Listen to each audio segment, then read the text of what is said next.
Muy buenos días. Quiero dar la bienvenida a todos que ya están conectados a nuestro webcast acerca de los impactos contables que puede tener COVID-19. Esperamos que la tecnología nos acompañe, que todo funcione.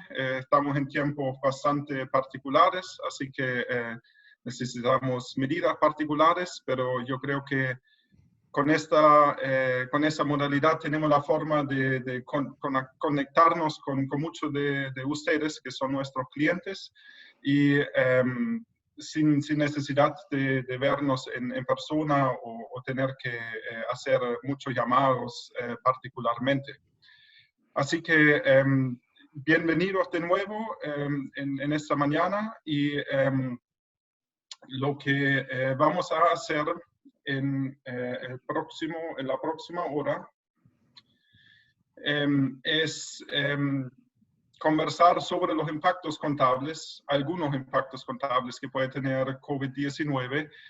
Conmigo están Marek Borowski, que es nuestro socio director técnico en Chile, que nos va a hablar sobre todo sobre el ambiente regulatorio, lo que nosotros hemos escuchado por parte del regulador, lo que hemos visto de reguladores en otros lados del mundo. Y está conmigo también Daniel Mileo, que él es socio de asesoría contable especializado en la industria financiera. Y yo, Chris Heydrich, yo soy socio de EY Chile a cargo del área de asesoría contable. Así que lo que vamos a repasar acá son algunos de los impactos contables. Por favor, no vean esto como una lista exhaustiva. Cada caso es diferente. Hay una alta gama de situaciones que estamos viendo, pero creemos que la selección que hemos tomado es lo que aplica a la mayoría de ustedes.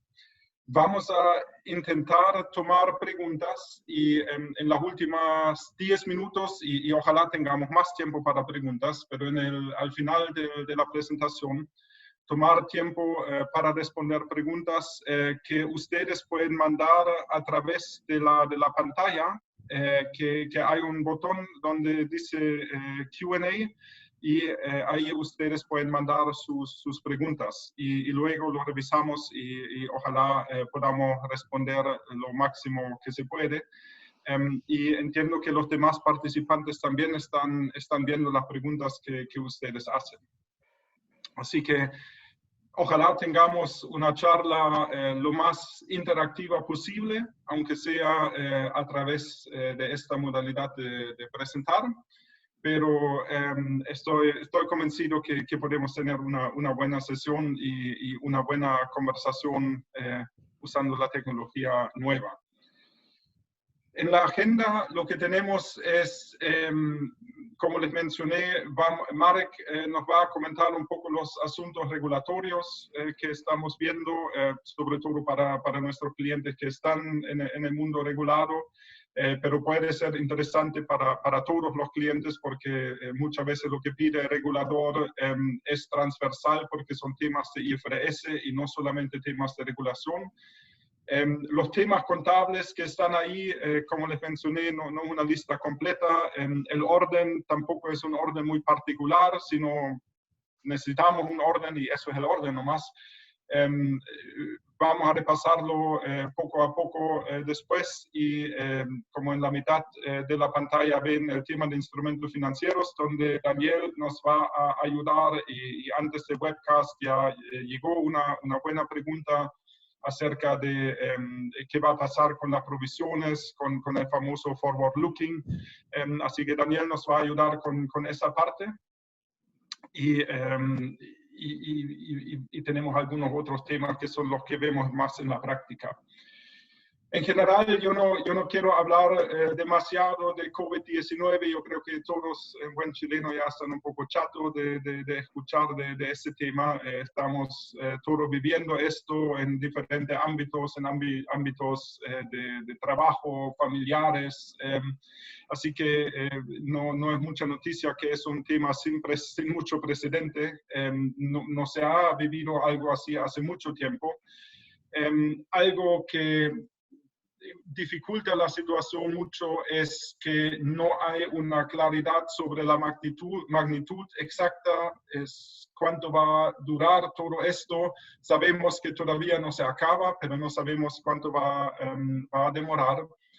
A esto se adicionan los desafíos que existen con cierres contables remotos. O sea, la gran mayoría de las compañías tiene el teletrabajo ahora y coordinar grupos grandes para un cierre contable no es fácil y además se meten los efectos propios de COVID-19 que hay que reflejar en la contabilidad. Así que yo creo que los desafíos no hacen falta en este momento.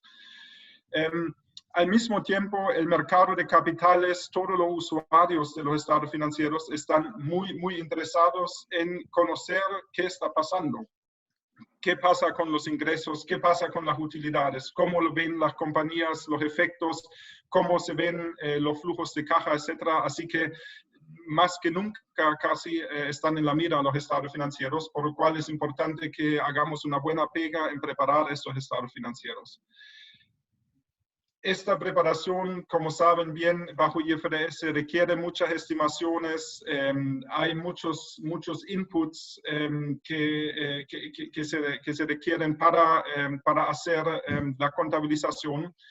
Y lo que se ha hecho históricamente en términos de inputs, muy probable va a necesitar un ajuste. O sea que está claro que es un evento bastante particular, lo cual muchas veces va a requerir que ajustemos las estimaciones que hemos usado en el pasado. Los reguladores y los usuarios quieren información clara, no quieren solamente algo que es muy nebuloso, sino quieren que la información que se revela en los estados financieros sea lo más exacto posible. Así que lo que vamos a ver en continuación, como dije, es una selección, cada caso es particular y si hay cosas más que sea de su interés, podemos ver si a través de los Q&As lo podemos responder.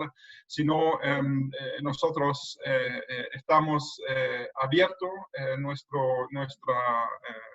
nuestra tienda, digamos, está funcionando, tiene las puertas abiertas tal vez más a través de teléfono, Microsoft Teams y otras formas de comunicación, pero estamos disponibles para ayudarlos en las preguntas que tengan. Y con esto lo voy a pasar a Marek para que nos cuente un poco qué ha sido nuestro feedback desde un punto de vista del ambiente regulatorio. Buenos días a todos. Efectivamente, estamos en una situación que creo que nadie en el mercado sabe cómo actuar porque es una situación única en varias generaciones.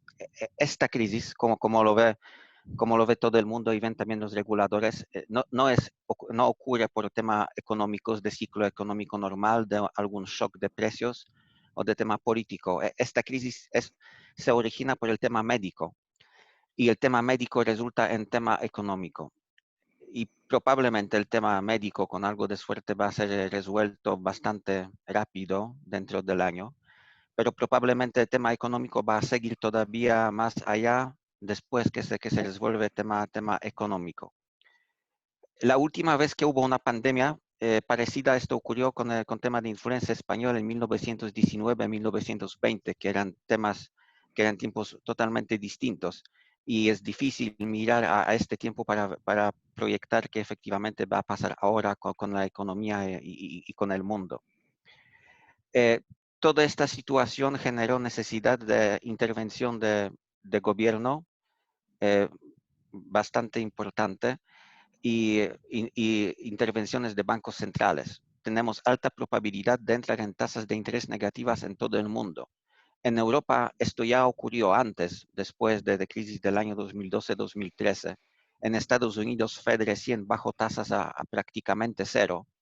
Y si esta situación va a seguir progresando tal como progresa, eh, probablemente vamos a poder ver tasas negativas también en los Estados Unidos, que efectivamente distorsiona valorización de inversiones. Tenemos baja de precios de commodities que parece que es sostenible y todo esto lleva a necesidad de aumento de gasto social. Entiendo que hace una hora salió un indicador de nuevos pedidos de seguro de cesantía en los Estados Unidos, que entiendo que llevo de nuevo a 6 millones semanalmente, que es un dato desconocido en la historia recién. Todo esto más un aumento de dólar como moneda de refugio pone presión en economías de países que no tienen muchas reservas y tienen economías más debilitadas. Y esto genera duda sustancial sobre si pueden cumplir con sus obligaciones financieras. Y esto efectivamente afecta a varios países de nuestra región que están en situación peor que Chile en relación a sus reservas y su economía. Sin embargo, Chile también tiene un problema específico, que es el tema de debate constitucional, que empezó en la forma bastante violenta en octubre y tuvo un efecto fuerte económico adicional a lo que está ocurriendo en el mundo. Y todos sabemos que básicamente una vez cuando termina el tema de COVID-19 o se suaviza el tema de COVID-19 en Chile, esto va a resultar en que va a volver el debate constitucional y el tema si va a ser violenta o menos violenta generará incertidumbre en evaluación económica de las empresas. ¿Cómo normalmente actúa el regulador antes de situaciones contables inseguras o preguntas? Lo que vimos en últimos 2-3 años que el regulador es bastante activo en Chile en hacer preguntas directas a las compañías en relación a temas que le preocupan o que son de juicio. Entonces manda oficios, pide respuestas y dado que el regulador normalmente no tiene capacidad para evaluar, por ejemplo, impairment o juicios, conjunto con este oficio a las empresas van oficios a los auditores de las empresas, donde piden que el auditor se pronuncie específicamente sobre el tema de interés. Y el socio de auditoría, conjunto con el director técnico de la firma de auditoría, se pronuncia y firme este pronunciamiento sobre este tema específico. Esto espero que en cierto modo va a ocurrir ahora a marzo, salvo que obviamente en marzo no tenemos revisiones limitadas, entonces probablemente la interactuación va a ser probablemente solamente entre el regulador y la compañía. Vimos que el regulador pide normalmente revelaciones adicionales, más allá revelaciones que son requeridas por IFRS, si cree que hay una situación que requiere que el mercado conozca más detalles sobre alguna situación. Y esto también puede ocurrir ahora. Lo que vimos también que después del famoso caso de impuesto diferido, cuando hubo reforma tributaria y cuando el regulador hizo una regulación que hizo que todas las empresas salieron de IFRS, ahora el regulador es extremadamente cauteloso y no quiere salir del marco de IFRS. Quiere siempre aplicar IFRS puro. Entonces es muy, muy, muy poco probable que para dar algún tipo de beneficio para las empresas diga, ustedes no hagan pruebas de deterioro o no hagan análisis de indicadores de deterioro en fechas interinas, porque esto generaría básicamente salida del marco de IFRS y probablemente, en mi opinión, el regulador no va a querer esto. ¿Qué es entonces lo que podemos esperar? Podemos esperar indagaciones verbales y por escrito del regulador, especialmente hacia las empresas de industrias que el regulador ve como en peligro de deterioro económico. o de las empresas que tienen algunas expuestas en cuentas por cobrar. Involucramiento de auditores va a haber probablemente después de la revisión de junio, porque en marzo nosotros no hacemos nada. Entonces, si el regulador va a mandar algunas preguntas hacia nosotros, probablemente esto podría ser después de la revisión limitada a junio. Y de nuevo, dado que el regulador a marzo probablemente no va a tener capacidad para cuestionar cálculos duros de impairment, lo más probable que puede, si está inquieto, va a pedir profundizar las revelaciones. La normativa da posibilidad que el regulador pida, por ejemplo, que las empresas revelan unos supuestos claves y efecto de variación de estos supuestos, y esto puede ocurrir. También una pregunta buena es ¿qué pasaría si una empresa básicamente va a decir que no tiene indicadores de deterioro? Porque este es un juicio, entonces uno puede decir es difícil cuestionar un juicio, uno puede creer una cosa y el regulador puede tener otra cosa, pero los dos pueden ser buenos. Y la verdad es que es así, pero si hay indicadores duros, tales como el deterioro de flujo de caja del primer trimestre de 2020 en comparación con el primer trimestre de 2019, baja de valor patrimonial bursátil en comparación con valor contable u otros indicadores duros, ahí el regulador puede básicamente decir, no, hay indicadores y tienes que hacer esta prueba de deterioro. Ahora, cuando se lo hace y cuando va a salir el número, ahí en mi opinión es poco probable que el regulador va a cuestionar este número a marzo por lo menos. Esto sería de mi parte, Chris. Bueno, muchas gracias, Marek. Sí, o sea, efectivamente los que están en el mundo regulado van a tener esa mirada adicional, y yo creo que por lo que hemos escuchado del regulador, por lo que es la expectativa basado en la experiencia del pasado, el regulador va a ver qué está pasando. Me imagino que la expectativa del regulador es ver cosas diferentes en los estados financieros a marzo, en términos de revelaciones, en términos de estimaciones, etcétera. Si no cambia absolutamente nada y se emiten los mismos estados financieros de siempre, sin ninguna revelación adicional, puede ser que eso llame la atención al regulador y tal vez mandan una carta preguntando cómo se concluyó que no hay que revelar nada adicional. Así que yo creo que vale la pena pensar en las revelaciones. Si ya seguimos con los temas más, digamos, de lo que toca en el día a día, partimos con los hechos posteriores porque, bueno, o sea, casi todos los clientes regulados de nosotros ya reportaron sus estados financieros de diciembre, sus estados financieros anuales. Por eso el tema de los hechos posteriores para estos estados financieros no es tan relevante, pero es relevante para los estados financieros a marzo. Y para esto, solamente para que recuerden que según IAS 10, que es la norma sobre los hechos posteriores, hay dos tipos de eventos. Hay eventos que ajustan los estados financieros reportados y hay eventos que no ajustan los estados financieros reportados, sino solamente son una revelación. Y la distinción se hace basado en si el evento que se conoce posteriormente ya existía en la fecha de reporte o en la fecha de cierre o no. O sea, había una cierta discusión ahora, o sea, COVID-19 en febrero, marzo, más tardar, ya era conocido para todo el mundo, pero ya si ya existía al 31 de diciembre, sí existía al 31 de diciembre, pero tal vez existía de otra forma o en una forma que no afectaba tanto a las compañías en Chile, por ejemplo.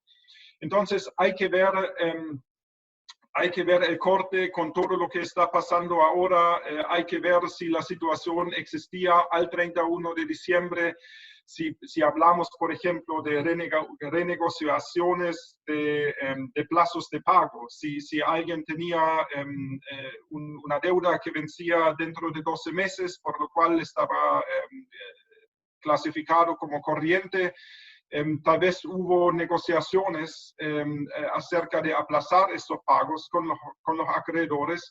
Y la pregunta es, bueno, ¿en cuál momento estaba esta negociación y si tenemos algo en escrito, digamos, algo firme sobre esto y consecuentemente si se ajusta o no se ajusta la clasificación como corriente o no corriente.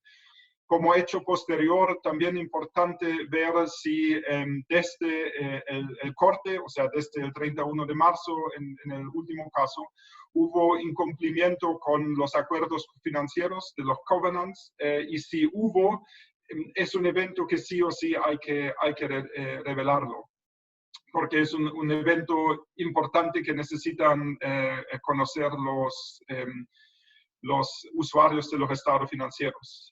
Entonces, en todo caso, todo lo que pasó a partir del 31 de marzo, que no está todavía reflejado en los números, es importante analizar qué ocurrió y cómo podría afectar. O sea, si, no me acuerdo, ya me perdí con las noticias, pero si después del 31 de marzo siguió el tema de cuarentena de más regiones, de más municipalidades, lo cual puede involucrar cierre de plantas, cierre de tiendas.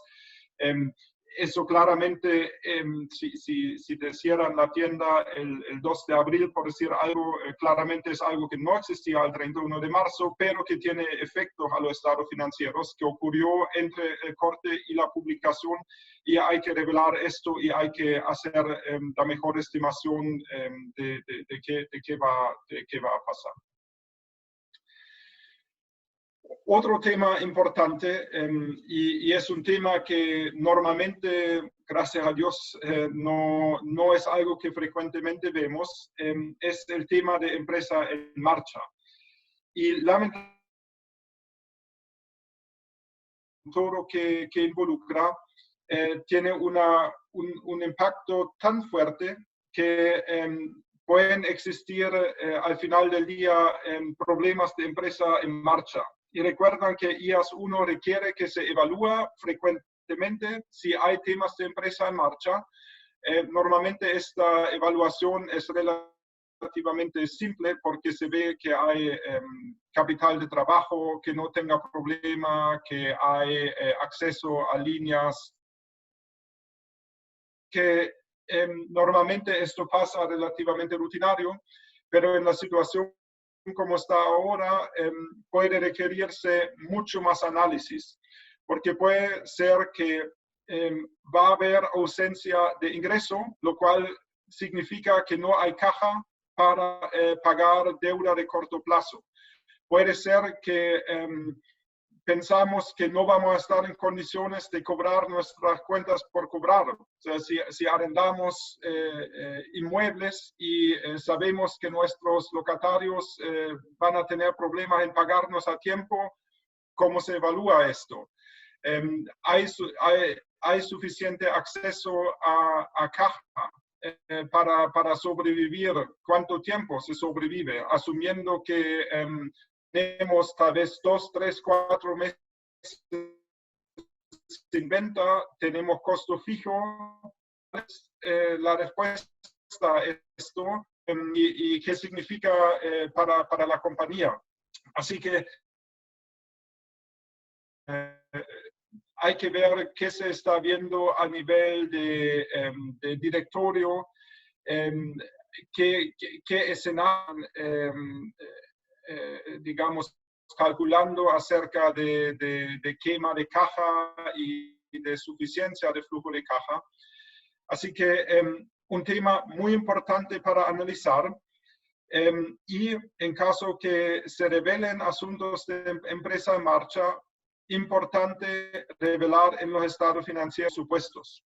Ahora, lo que está al final de la lámina, muy importante, que si tenemos la situación de COVID-19, si tenemos la situación de todas las acciones que están tomando los gobiernos en diferentes partes del mundo, en Chile o en los países donde chilenas operan, esto no necesariamente significa que como caso estándar todas las compañías tienen un problema de empresa en marcha.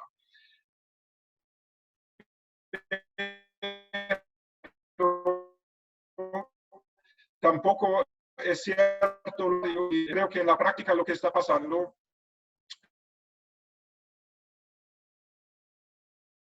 hay discusiones de qué está pasando en esta situación.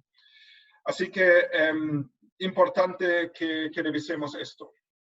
Me están diciendo que se está cortando. ¿Está mejor ahora?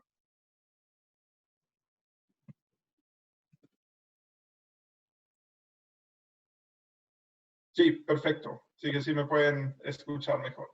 Así que empresa en marcha, importante, y por favor tener en cuenta toda la información que hay, porque hay discusiones, cada compañía está preocupada cómo va a seguir todo esto hacia adelante.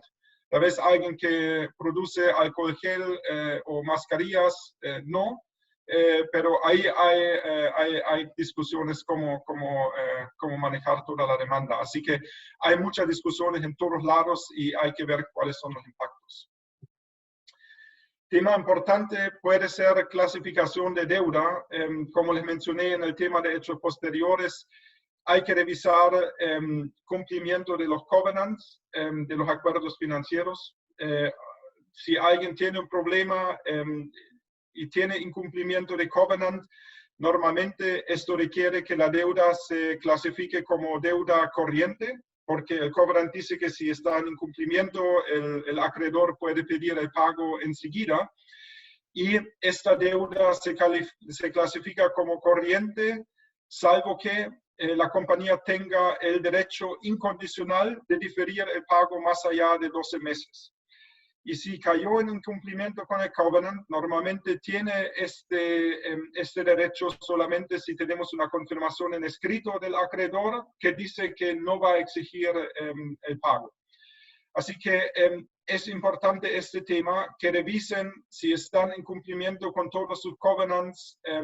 Esto también aplica al lado de los activos. Si tienen una cuenta por cobrar con un cliente grande y este cliente grande está pidiendo más plazos de pago porque puede tener una situación muy particular y se llega a un acuerdo de pago, importante que esto se refleje en los estados financieros, porque si el acuerdo dice que hay cuotas que se pagan más allá de 12 meses, esas cuotas caigan dentro de activos no corrientes en este caso.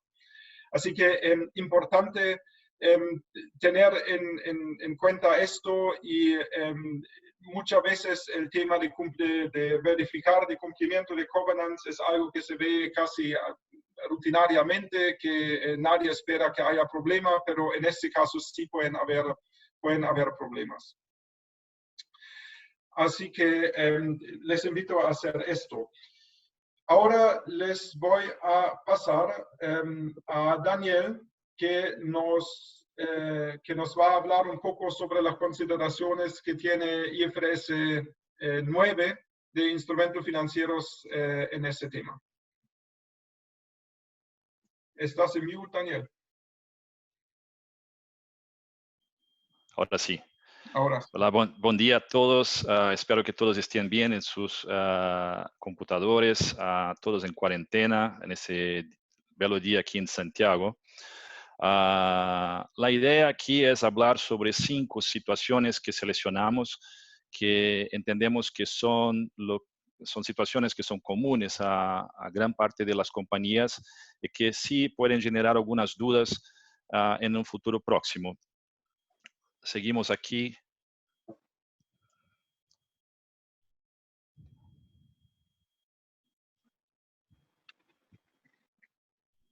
Con el próximo slide.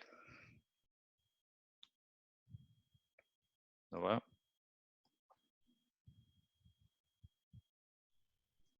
Ok. Bien, la primera situación tiene que ver con la clasificación de activos y evaluación del modelo de negocio. Como sabemos, las entidades pueden sí decidir deshacerse de inversiones que son clasificadas como mantenidas al vencimiento o el costo amortizado, según la NIF 9, como resultado del brote. Como sabemos, para categorizar una inversión como costo amortizado, hay que mirar de forma muy sencilla tres cosas. Primero, la naturaleza del activo, si es un activo pasivo, si es una deuda o un patrimonio, o el testeo del SPPI, o sea, si se esperan solo pagos de intereses y capital. Y también el modelo de negocio, que es algo que tiene que ver más con cómo la empresa trabaja con estos activos.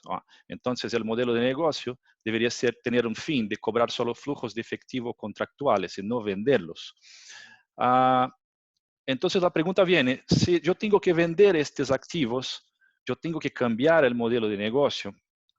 La respuesta es depende, y muchas veces no, porque el modelo de negocio es construido de una forma en que se considera la actividad normal de los negocios y no una especie de estrés o el worst case scenario que puede ocurrir. Entonces, la pandemia consideramos que es algo totalmente excepcional.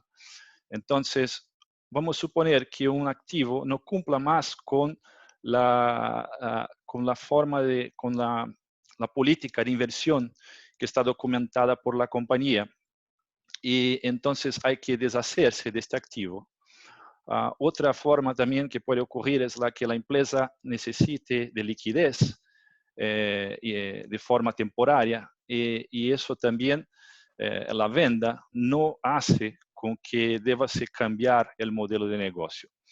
Lo que el cambio en el modelo de negocio tiene que ver mucho más con el cambio de la actividad de la compañía, o sea, si la compañía adquiere una otra operación o se cambia realmente la forma como gestiona sus negocios, ¿ok? Vamos para el próximo punto. No sé por qué está demorando ahí. Ok. La próxima situación que hemos seleccionado tiene que ver con la modificación de contratos. Es muy posible que entidades necesiten modificar contratos, principalmente de deuda existentes. O sea, retrasando cuotas, etc. Entonces, en estos casos, lo que la norma dice es que hay que identificar si hay una extinción, una modificación substancial o si la modificación no es substancial. Para eso hay dos análisis que hay que hacer. La primera es cuantitativa, que tiene que ver con comparar los flujos de la deuda hacia adelante, traídas al valor presente por la tasa original de la deuda actual y también de la deuda nueva, o sea, con las nuevas condiciones. Si el cambio representa más de 10% en el valor presente, sí hay una modificación substancial. Y ahí la norma pide que hay que dar de baja a la deuda antigua y registrar la deuda nueva, ¿no? Si no hay una modificación substancial, hay que mantener la tasa efectiva en el futuro y hacerse un ajuste a los resultados hoy para reflejar el nuevo flujo de efectivo futuro. Ok, el próximo tema que tenemos. Bueno, perdón, Daniel, el tema de la modificación puede ser importante, o sea, claramente para los bancos que están ofreciendo ahora todo tipo de cambio de modalidades de pago.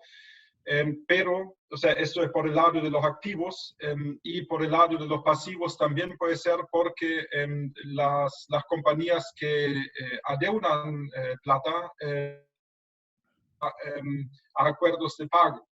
Y las cuotas se pagan después, que se pagan de otra forma, que no se pagan para nada. Y todo esto hay que analizarlo para ver qué pasa, porque a lo mejor hay efectos en el resultado inmediatamente. Si se logra, digamos, negociar que cuotas no se pagan, o dependiendo de cómo son, digamos, la importancia, se difiere este efecto sobre el resto de la duración de la deuda. Así que esto es algo muy, muy aplicable ahora, sobre todo con todas las ofertas que existen sobre cambio de modalidad de pago. Sí, muchas gracias, Chris.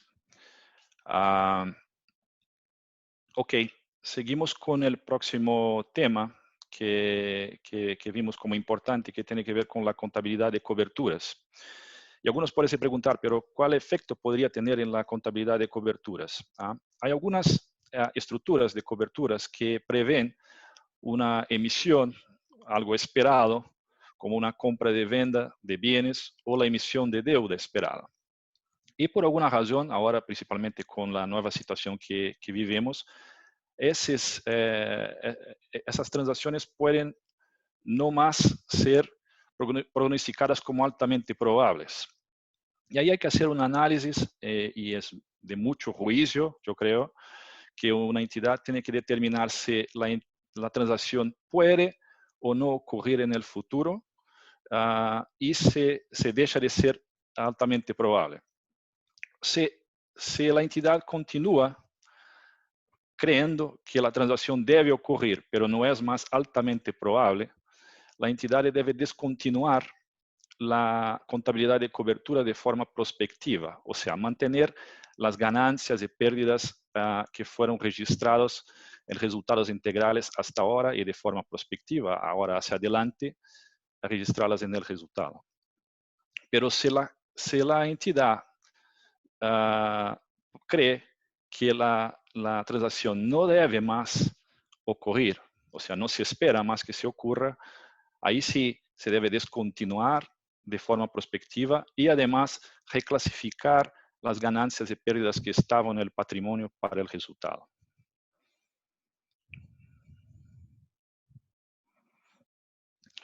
Ok, yo creo que ahora vamos a hablar de un tema que es uno de los más complejos que hay en este momento, que es la evaluación de la pérdida crediticia esperada.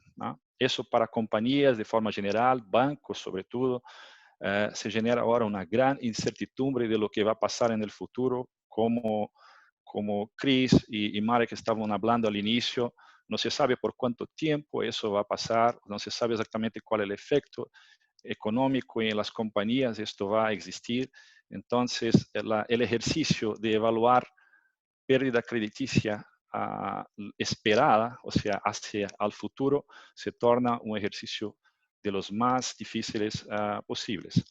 Entonces, lo que vamos a hacer aquí es dar como 6 consideraciones a hacer ahora para la contabilidad y para gestionar las cuentas por recibir, que pensamos que son importantes.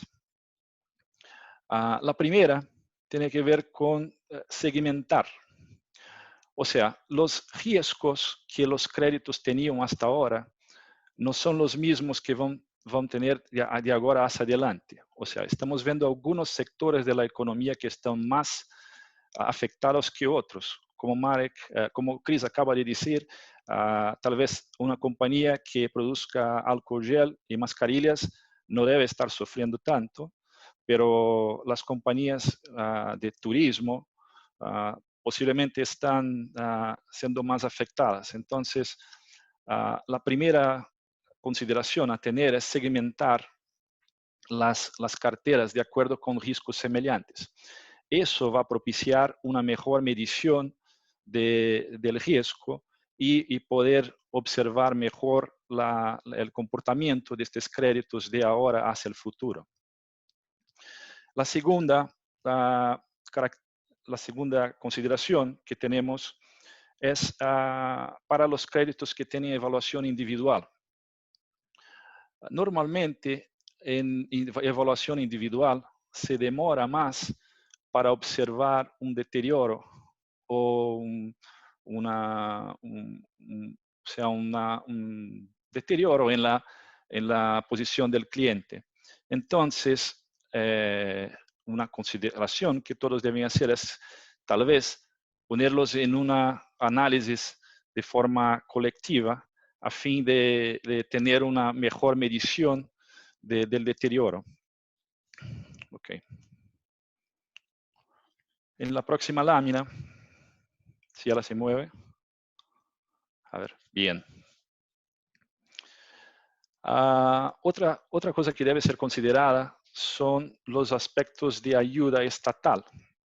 O sea, lo que el gobierno está apoyando a algunos sectores o los ciudadanos debe ser también considerado en el análisis de la pérdida crediticia esperada.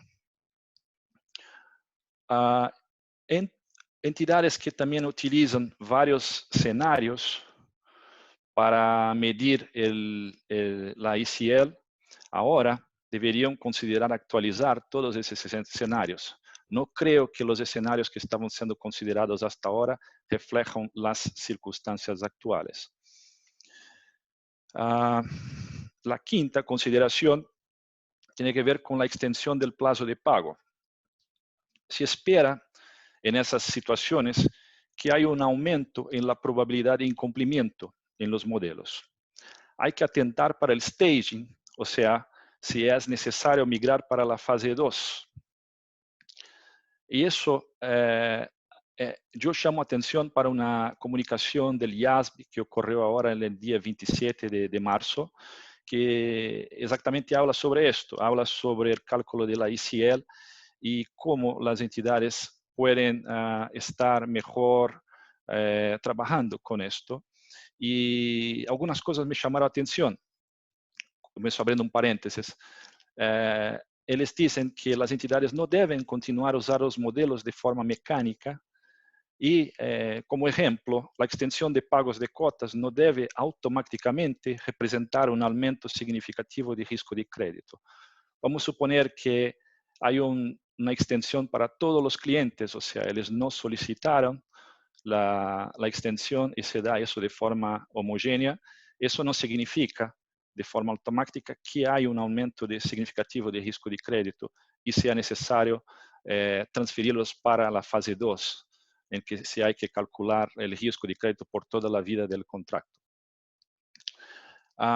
Y por último, un llamado de que hubo una pregunta al inicio de uno de los participantes, ¿cuál información podríase buscar ahora en este escenario mundial para calcular, para apoyar en el cálculo de la pérdida crediticia? La verdad es que no hay algo que se aplique a todos en primer lugar y eso es muy reciente. Entonces, las compañías tienen que utilizar toda la información disponible. El comportamiento pasado de los clientes, la situación actual que vivimos y también lo que se espera en el futuro. Por tanto, mucho juicio hay que ser utilizado y eso todos sabemos. El importante es que todos los supuestos estén muy bien documentados y que las entidades proporcionen, sí, una revelación transparente de esos supuestos. Yo creo que este va a ser el gran tema para muchas de las entidades. Por último. Sí, perdón, Daniel, o sea, sí. yo creo que tuvimos un par de preguntas sobre esto. Yo creo que a todos nos encantaría tener la respuesta del IASB que dijera aumenten la provisión en un 5%. Pero lamentablemente no lo tenemos y nadie tiene la bola de cristal. Es algo que nunca ha pasado, como dijo Marek al principio, hemos tenido crisis económicas, crisis asiática, hemos tenido un montón de crisis y hemos aprendido, pero esto nunca ha ocurrido. O sea, al menos en los últimos 100 años con un sector financiero tan masivo y grande, etc. Así que lo importante acá es seguir usando el mismo modelo, muy raro. porque algo pasó entre medio y yo creo que la mejor forma de hacer un modelo es averiguar qué hace la compañía, qué hace el banco, qué hace la institución internamente, porque hay planificaciones de liquidez, hay planificaciones de caja, hay planificaciones que tienen que ver con Basilea, etcétera, etcétera. Y todo este input se puede usar. Ahora, que después alguien diga, en marzo tú asumiste que todo iba a la normalidad en junio y fue julio, así que equivocaste y reformulación, yo creo que es poco probable, porque nadie tiene la bola de cristal. Pero hay que usar toda la información disponible y, digamos, hacer el mejor esfuerzo para calcularlo, porque lamentablemente ni el IASPI ni nosotros tenemos la fórmula mágica. Bien, gracias, Chris.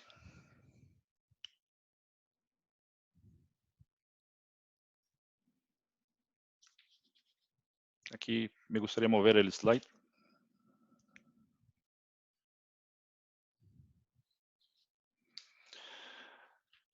Ahora sí, la última situación que nos gustaría de llamar la atención de todos tiene que ver no con IFRS 9, pero con IFRS 7, que requiere que se revele concentración de riesgo, si no está evidente de otra manera en las revelaciones de riesgo proporcionadas. Lo que tiene que ver esto, hay algunos sectores que, como comentamos, que sí están sufriendo más que los otros. Entonces, es muy importante que las entidades identifiquen esas concentraciones de riesgo en actividades o áreas o industrias afectadas por el brote y sí revelen la concentración de riesgo que hay en sus recibibles. El riesgo de liquidez que tenemos ahora aumentó.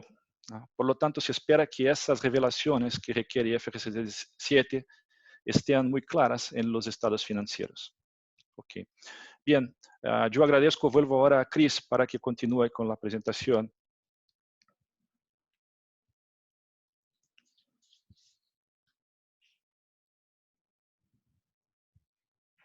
Bueno, muchas gracias, Daniel. A ver si tengo de vuelta el control.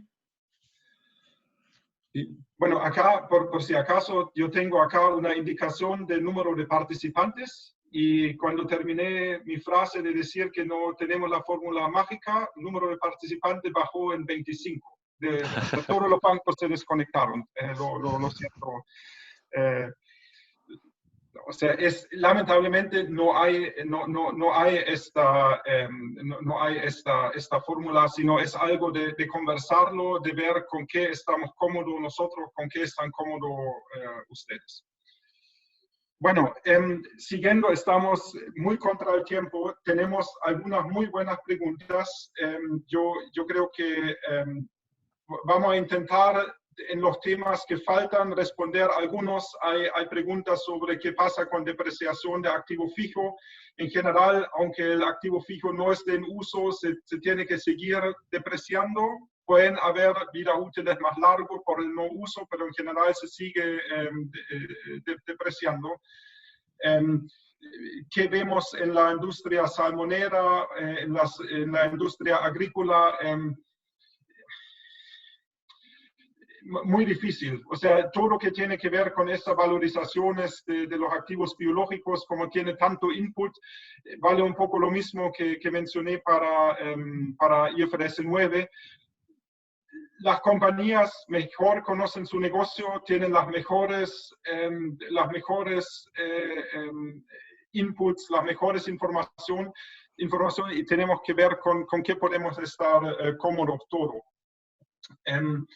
Bueno, yo voy a seguir ahora con el tema de deterioro, porque también nos llegó una pregunta que preguntaba que si el COVID-19 por sí ya es un indicador de deterioro. Y pensamos que no es así.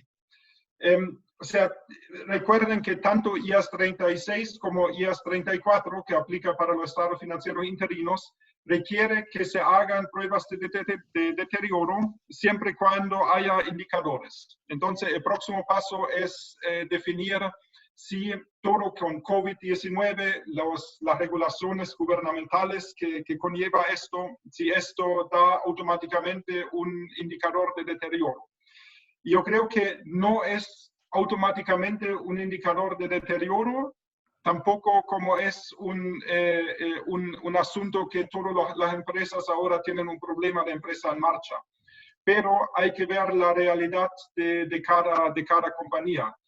O sea, si una compañía está financiada, establecida, evaluado en términos de rentabilidad sobre los próximos 15, 20 años, si ahora tenemos, y la estimación es que esto dure un par de semanas, un par de meses, hay que ver qué tanto afectan estos par de semanas, si cierran tiendas un par de semanas, cómo afecta esto a la compañía en su plan de negocio, que son los próximos décadas, digamos. Y puede ser que la respuesta es no afecta tanto.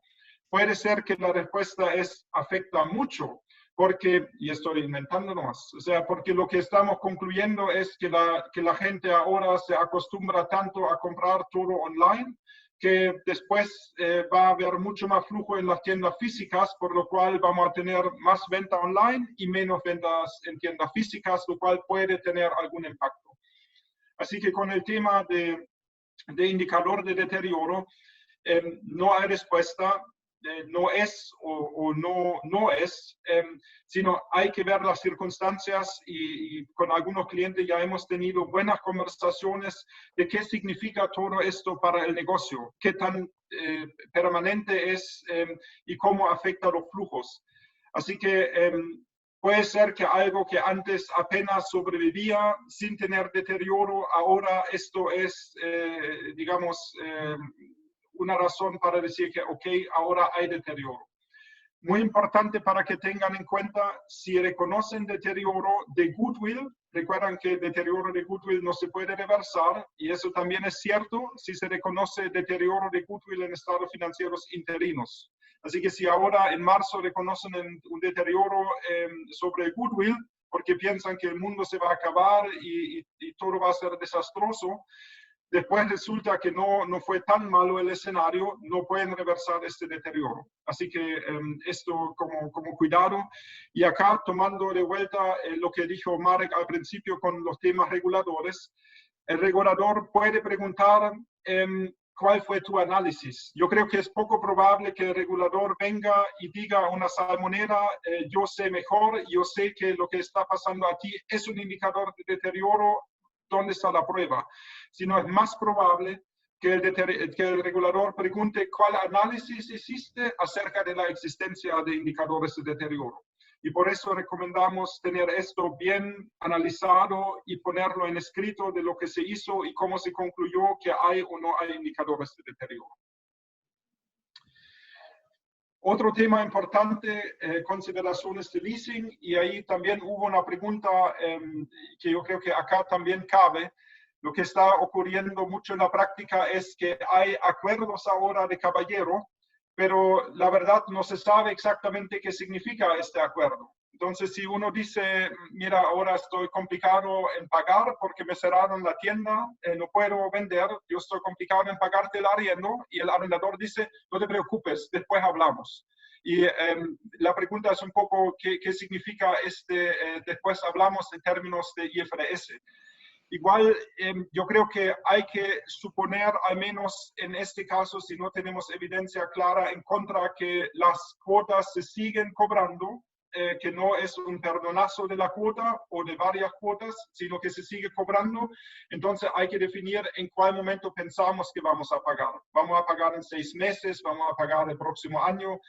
Y si no tenemos absolutamente certeza, yo sé que a veces no nos gusta mucho hacerlo, pero si no tenemos 100% certeza, hay que hacer la mejor estimación que podamos hacer y respaldarlo con lo mejor que podamos. Generalmente lo que estamos viendo mucho en la práctica ahora es modificaciones de leasing no en términos de decir que se salen de los contratos o vamos a bajar la superficie arrendada o vamos a devolver maquinaria arrendada al arrendador, sino lo que se está viendo más en la práctica es periodos de gracia, por llamarlo así. Un poco lo mismo que ofrecen los bancos, que por ahora no se cobran las cuotas se cobran al final del periodo o se cobran durante el próximo año, o hay una serie de eventos que pueden haber. Entonces, acá importante, si tenemos una modificación de este estilo, tenemos que volver a calcular el pasivo con el nuevo plan de pagos usando la tasa vigente en la fecha de modificación. O sea, si modificamos hoy día, hacer la nueva tabla de desarrollo usando la tasa vigente de descuento hoy día. Así que eso es importante.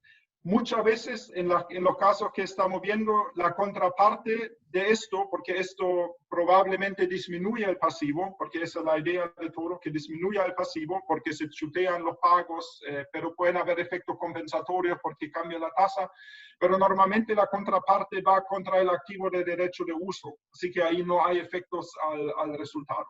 Pueden haber otros casos, pero la mayoría lo que estamos viendo es que vaya contra digamos, el activo de derecho de uso.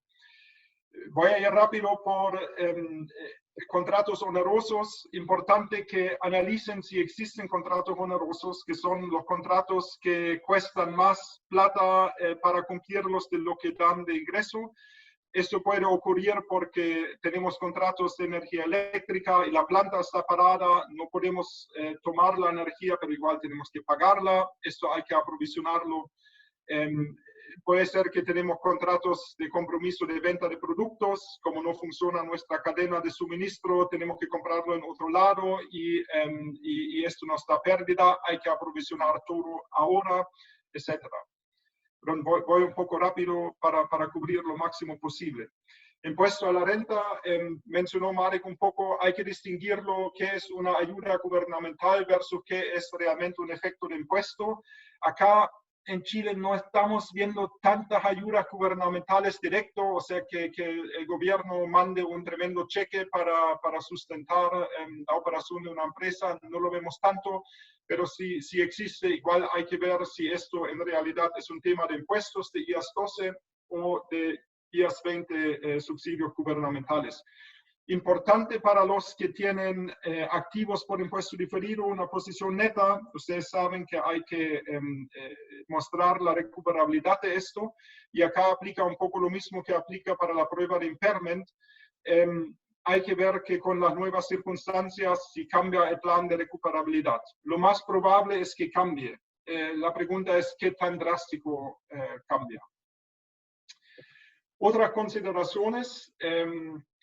Rápidamente, y esto es bastante obvio, o sea, si tenemos existencia, hay que ver si nos cierran la tienda, si todavía vamos a poder vender todo, si vamos a tener temas de fechas de vencimiento, si vamos a tener temas de precio, que vamos a tener que bajar el precio, que no vamos a poder vender, entonces ajustar el precio de las existencias por valor neto realizable. IFRS 15, algunos usan supuestos acerca de consideración variable. Hay que cambiar estos supuestos porque cambian las circunstancias. Acá hubo una pregunta sobre la provisión de IAS, si llegamos a la conclusión de tener que desvincular personal. Esto se realiza una provisión una vez cuando la decisión esté tomada y que haya suficiente certeza que va a pasar. Y no es solamente una decisión del directorio que dice que vamos a tener que desvincular personas, sino tiene que ser más avanzado, tiene que estar identificado cuáles personas son, no con nombre y apellido, pero al menos que se dice todos los que están trabajando en el centro de distribución X van a tener que salir temporalmente, por ejemplo. Y ahí es lo suficientemente concreto para aprovisionar en este momento. Solamente para recordar que IAS 1 no permite la clasificación de algo como extraordinario. O sea, y justo está llegando la pregunta si depreciaciones que están haciéndose de plantas que no están usándose, si eso puede clasificarse como extraordinario. Está explícitamente prohibido en IFRS clasificarlo como extraordinario.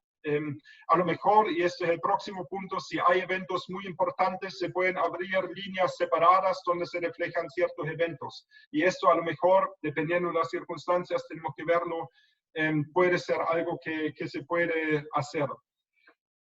En general, muy importante el último punto, las revelaciones. Como vieron, dimos un par de respuestas que no eran tan blanco y negro, simplemente porque no hay blanco y negro en este momento.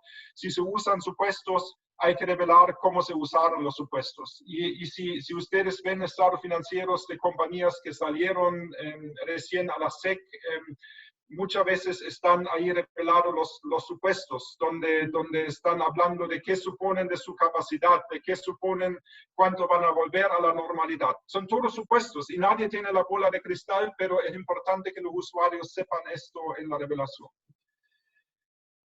Así que, bueno, estamos justo a la hora, igual queremos respetar su tiempo. Llegaron muchas preguntas y lamentablemente no podemos responder todo.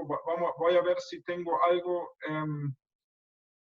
que podemos responder a la rápida. El tema de los beneficios laborales que da el gobierno, la verdad hay que ver, o sea, ahí van a haber gastos que siguen con la empresa, tal vez hay gastos que no están con la empresa y dependiendo de las circunstancias puede ser que solamente salgan los costos pero no mucho más. Pero hay que ver las circunstancias. Renegociaciones de deuda con la ley de pago de 30 días. Bueno, yo no soy experto legal en qué va a pasar con esa ley de pago de 30 días. En general, un poco lo que comentamos. Esos son renegociaciones de activos pasivos financieros y hay que ver si eso puede tener un efecto al resultado. Deterioro de concesiones, si eso opera como goodwill, no, porque las concesiones son intangibles y ahí se puede reversar el deterioro si las circunstancias cambian. Pero, o sea, capitalización de intereses, no sé, Marek, si tú tienes una evaluación, porque llegaron algunas preguntas de compañías que supuestamente son constructoras, que están construyendo, que están, digamos, paralizando la obra o piensan que hay que paralizar, de cómo se comporta esto acerca de seguir capitalizando intereses y capitalizando otros gastos. Sí, estimamos que efectivamente el paro de la construcción es significativo. La normativa requiere básicamente paro de capitalización de estos gastos. Sí. Entonces, por eso también es importante un poco hacer la estimación que pensamos que es razonable sobre parar las construcciones. Y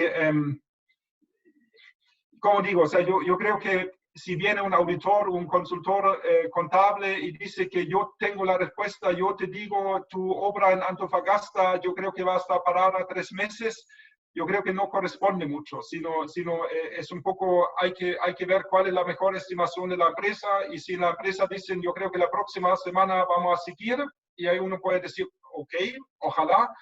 ¿En qué basas esto? Y ahí se conversan las razones que se tienen y si son suficientes o no suficientes. Bueno, o sea, siento mucho y tuvimos muchos buenos comentarios también de muchos viejos conocidos que me alegra mucho que se están viendo acá en este formato virtualmente. Ojalá nos veamos todos muy pronto otra vez en persona. Siento que tuvimos que correr un poco al final. Yo voy a, también, pregunta frecuente fue si podemos mandar los slides. Tengo que verlo, si podemos hacerlo. Por un tema de política, en teoría no tengo problema, pero tengo que ver si por política lo podemos hacer. Si lo podemos hacer, lo vamos a distribuir a todos los participantes. Agradezco mucho a toda la participación y por favor, si no llegamos a conversar su pregunta, acá están nuestros contactos, pero voy a regresar. Y como ven en estas fotos, todos teníamos el pelo cortado. Otro tema que ahora no hay donde cortarse el pelo, así que lo siento. Pero acá estamos disponibles para las preguntas que tengan. Así que les agradezco mucho su tiempo.